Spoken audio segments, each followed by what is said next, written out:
Hello and welcome back to our channel, How to Login. Today in this video, I'm going to show you how to log into your Citibank account. First of all, go to your browser in your default search engine. Then search Citibank Login USA. Then go to the first result that shows up or directly go to www.citi.com. There in the right side, enter your user ID. Then enter your password. To view your password, you can click to this eye icon. Once you have entered your login credentials, click to sign on.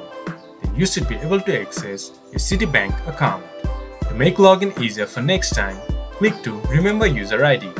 But I do not recommend you doing it in a public computer or a shared device. If you have forgot your user ID or a password, you can get help by clicking to forgot user ID or password. And if you want to activate your account, you can get help by clicking to activate. And if you are new to Citibank, you can register a new account by clicking to register. This much for today's video. If you guys find our video helpful, please leave a like and comment. And do not forget to subscribe our channel and hit the bell icon.